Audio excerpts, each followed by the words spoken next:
Okay, let's review this one. Ano to? SRB CQ AA goes to Tagbakin, Atimonan, Quezon in service, toy giving, feeding, and optical. Sa mga bahaba siguro to mga 12 minutes yata. 3 years ago by Sis Emma Escano, SRB CQAA and the Timonan Alpha Eta Chapter. So taga Atimonan pala si Sis Emma. Alam ko teacher siya. Dati kasi sa isa kong account, hindi ko na kasi yung isa kong account, hindi ko na ma-access. Friend ko siya dun nakikita ko teacher siya. Tapos 76 views. So suportahan natin, tayo mag-subscribe. Okay, let's subscribe to Sis Emma.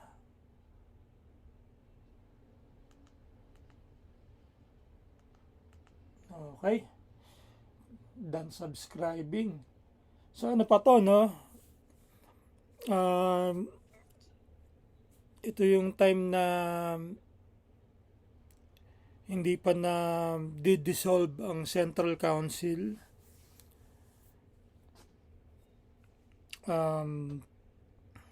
Madami pa sila rito. Ngayon, meron na silang United We Stand. Parang sa kanta nung kanta ng Singapore, The Guiding Principles song. United we stand, and we stand firm. So let's see this video. Okay, game.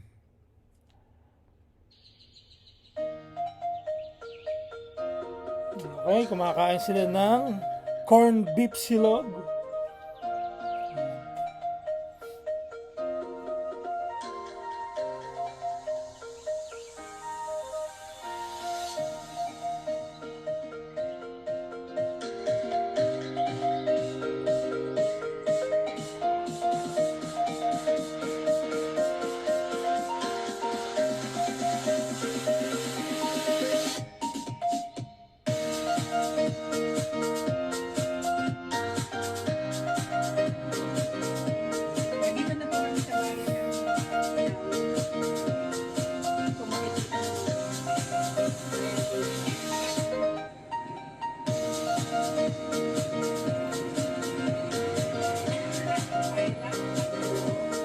Pagbilaw nakalagay.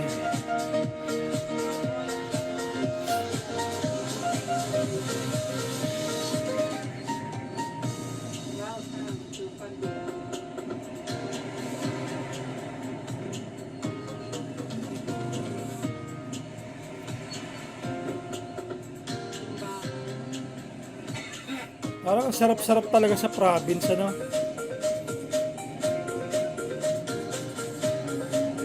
Maluwag, tapos malinis, maaliwalas.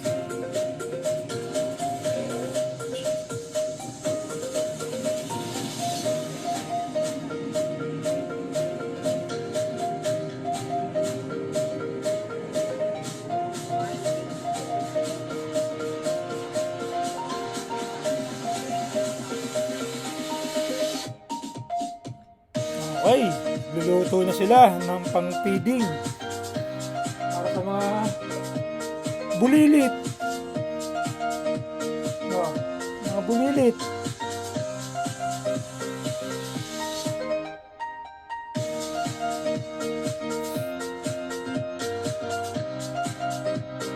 Gutom na siya, nakahawak na sa tiyan.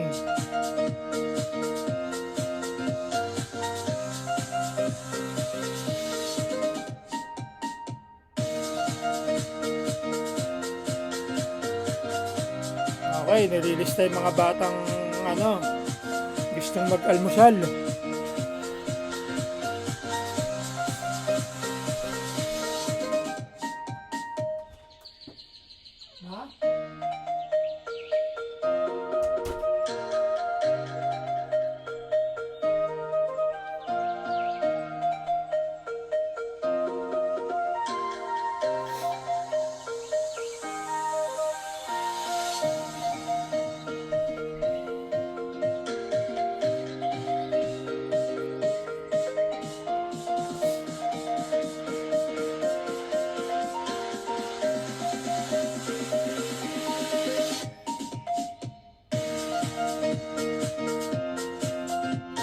Ganda ng mga picture, ang linaw. Yun ang magandang picture kasi malinaw. Wala siyang blur. So ayun si Kuya Bal Oranza, si Jazz. Daming bata, oh. Tsaka tignan nyo talaga laging may aso, no? Kasi kasama yan sa ating pinaglilingkuran. Or sa ating dapat inaalagaan, yung mga animals.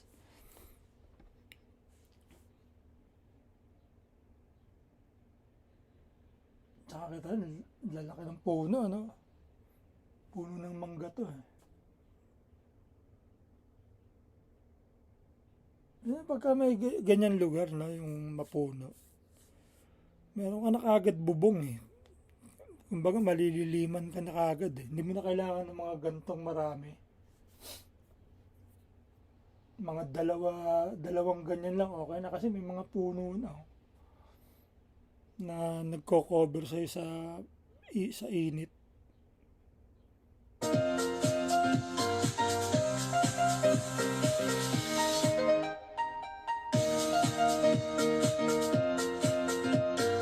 Dalawa na yung aso. Nakikiusyoso yung mga aso, eh.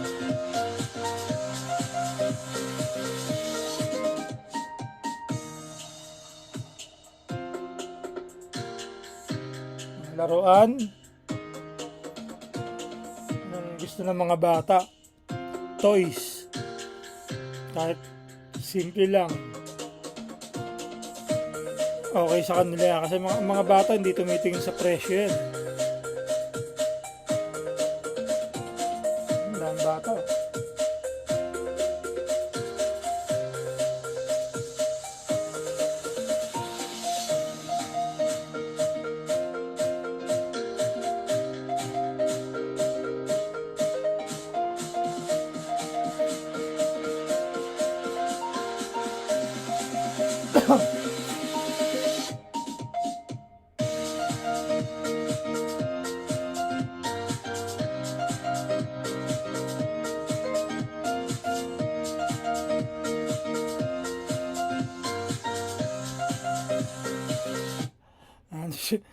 si Brad Jazz, no? Naka Daramons na damit, no? Pangkista.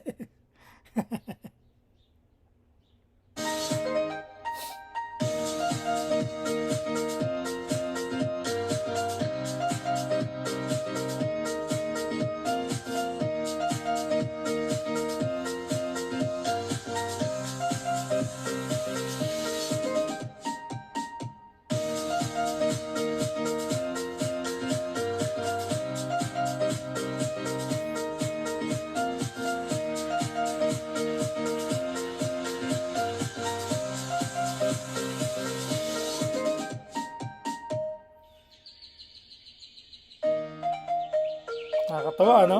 Mga bata nakatanggap ng mga laruan, no?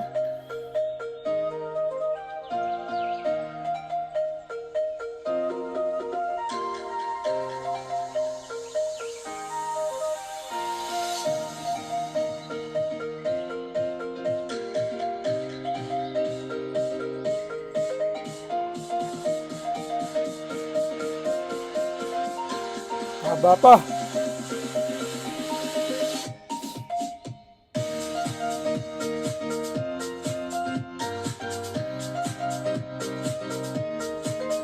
Yun ang magandang picture doon. Nakakatawa na ang bata. Yun, nakasakay pa sa bike, eh.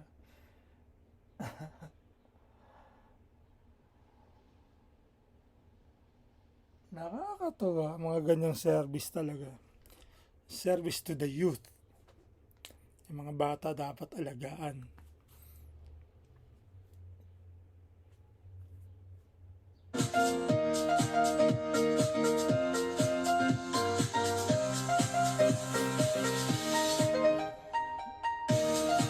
Oh, mukhang fellowship na, kainan na.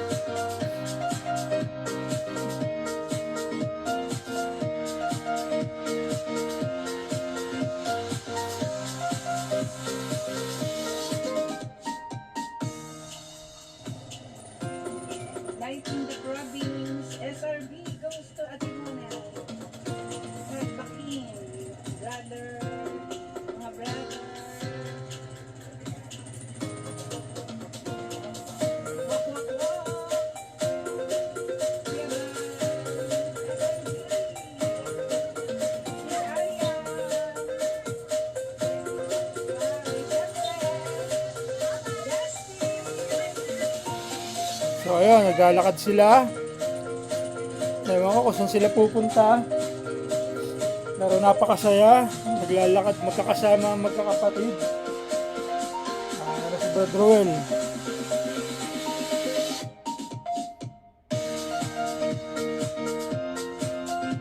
So ayan si Utol Ruel. Ang pinakapasaway ng Quezon Province. Joke only. Ano kaya si Brad Ruel? Talagang antindi ng ginawa sa akin yan ni Brad Ruel.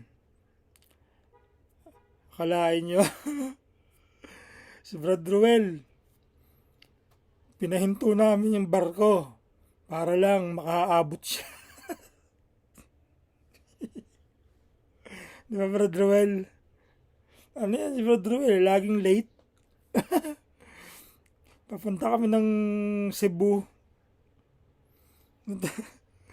Ito yung barko hindi makaalis dahil nandun ako sa baba, inaantay ko siya. Muntik pa kami mag-away ng mga yung mga empleyado Kasi gusto gusto na nilang wag na antayin si Brad Ruel Sabi ko, sandali lang, parating na nga sabi, galit ako doon sa Siyempre minsan kailangan parang gagawa ka ng eksena para, di ba? Kasi pagka umalis yung barko, si Gemma matitira yung gamit ko nasa barko na. Tapos ang dami kong binuhat nun. Si Gemma. Si Gemma naman kinakausap yung isang empleyado sa barko na sandali lang parating na yung na traffic lang. Kulit na yata ni Brad Ruel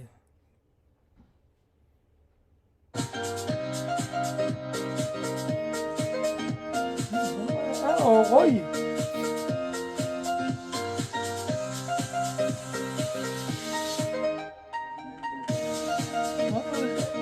Bagoong. Tama, bagoong isda.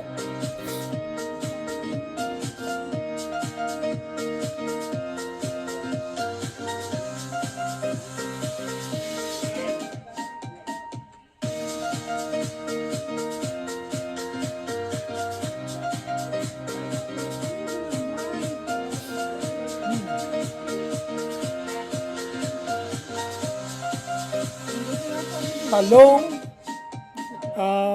okra, with bagoong isda, tas okoy, tas ano pa yung isang isda? Parang, anong isda? Kailangan pa ng okra, ang dami pa rin. Kumain ko mag-reduce na. Nataba ka na. Ano nang kaan? Ako hindi ako ganong masyadong nag-join sa boodle fight. Bakit? Kasi hindi ako ganong sanay magkamay kumain. Marunong ako konti, pero pagka yung pagkain basa na, yung may sabaw, hirap na ako, hindi ako sanay. Pero nung bata ako, magaling ako magkamay. Pero nung lumaki ko, kasi nga napunta ako ng Amerika. Misis mo, nasan? Tsaka bihira ako magkamay sa bahay talaga. Bakit di mo pinakain? Hindi kagaya ng mga kapatid ko talaga. Kasi ang agwat ko sa sinundan ko 12. Kaya parang spoiled ako ng bata ako.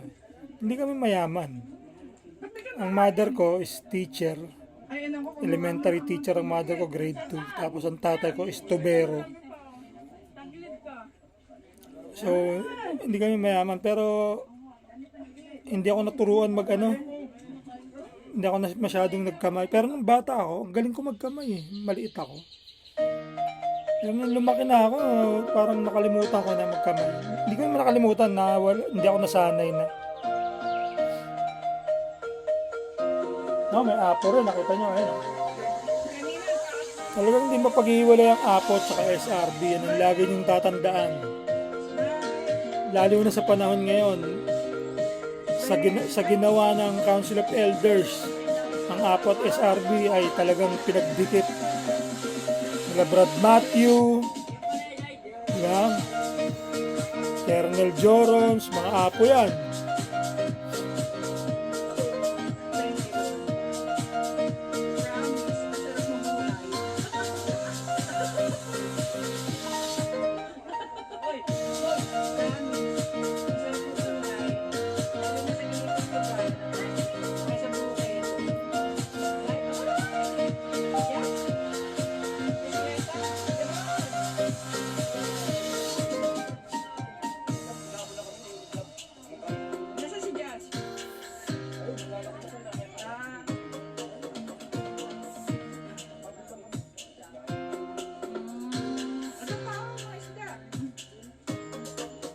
The Ramones, eh. Taas ng mga puno. Pinabukit.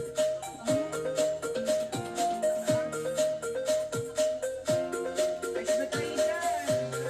Yan daw. Red Lally. Sarap ng bago.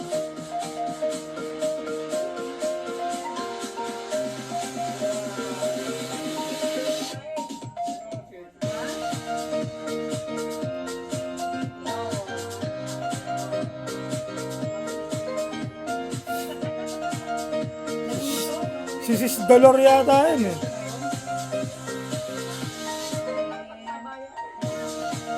Hindi ko pa nakikita si Brad Ray. Kasi sila Sis Dolor at Brad Ray eh, nag-United We Stand na rin. Kasi nga, parang may nangyari dyan ay kwento sa akin ni Sis Dolor. Wala naman akong may advice dahil sila eh. Kasi ayaw kong mag-advise dahil madadamay ako sa ano nila, problema nila. Although parang ang sabi ko lang eh, dapat kayong ano dyan, kung kayo ang organizer dyan eh, dapat kayo ang masunod or kayo ang gagawa ng paraan or kung ano mang hakbang. Pero kasi nga hindi ko naman ano yan eh. Pagka kita kagaya sa Cavite, hindi ako nakikialam. Kasi hindi naman ako taga Cavite. So, support lang ako kung ano magiging desisyon ng bawat isa, bawat panig. Kung desisyon yung umalis sa SRB Inc., like I always say, is SRB Inc. has its door always open. Pati bintana bukas. Sakaling sarado yung pinto, bukas yung bintana. Ganun lang naman. Sa kapatiran natin. We are SRB, so whatever your decision will be respected. Kaso lang talagang di naiiwasan yung mga parinigan, awayan. So, ako sa akin, ano na ako? Na alis na sa akin yung ganun. Ganda oh. Nice picture right there. Sis Dolor.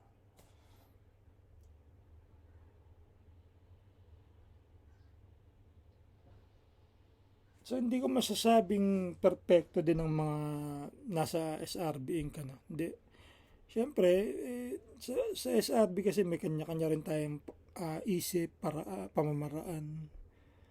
So, hindi natin makokontrol yung minsan yung pamamaraan ng iba. Kaya hindi may iwasan yung gusot, yung gulo, yung hindi pagkakaunawaan. Hindi may iwasan. So, ganun lang. So, come and go ang SRB.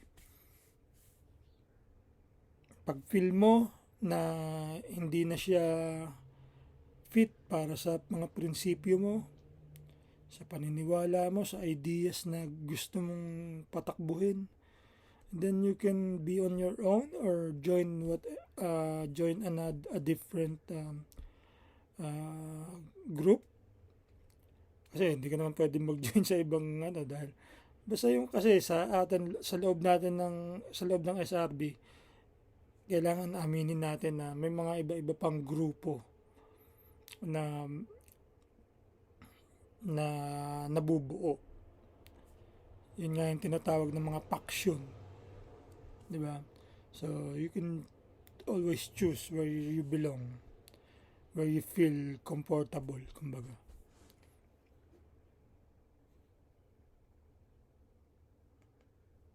Tapos na. Mamaya ka na. Beta to Riverside, mamaya. So, final thoughts ko sa Quezon is okay pa rin naman. Napakarami pa ding SRB Inc. dyan. Kasi nga, ang Quezon is solid din yan eh. Dati pa sa COE.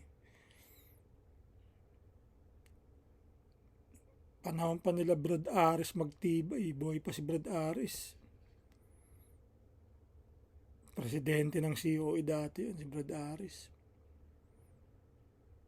Rest in peace, Brad Aris. Si Brad Aris, ano yun eh, nagkasakit. Pero dati, laki ng katawan nun. Tangkad din. Tikas na ni Brad Aris. Kaso nung nagkasakit talagang, iba talaga pag ang kalaban natin is sakit. So hindi natin masabi, no, kahit maganda yung pangangatawan natin, ano, pag ang kalaban mo sakit, talagang lahat ano sa'yo, parang kukunin.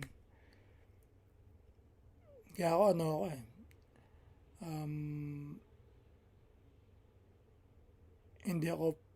hindi ako yung mahilig sa weights. Kasi, pag nagkasakit ka, ako,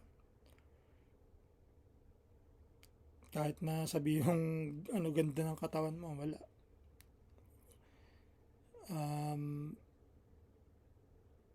Dapat ingatan natin din yung ano, no, yung sa loob ng katawan natin, yung mga kakainin. Sa bagay, kahit ano, basta hindi natin maintindihan. Kahit ang mga doktor, hindi maintindihan yan. So anyway, sa Quezon, good luck dun sa mga umalis kay Brad Ray. Kasi malapit sa akin yan, sa Brad Ray, dahil maraming nakarating pa sa bahay ko yan noon. Saan ba siya papunta nun? Namit niya pa yung anak ko. Tsaka marami kaming pinagsamahan niya ni Brad Ray. Kasi si Brad Ray, ano yan eh, paalis-alis dati yan eh. Nung panahong hindi pa siya nagkakaproblema pa na yung abroad niyan. Kaya lagi nasa Maynila yan. So lagi kami nakikita. Kahit walang service, nakikita kami niyan.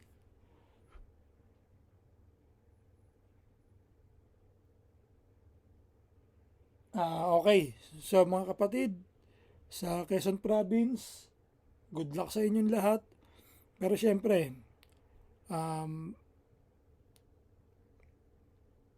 iwasan na lang yung mga parinigan. Kasi, di ba, kung magpaparinig pa is, bahala kayo. Vlog, Alpha Epsilon.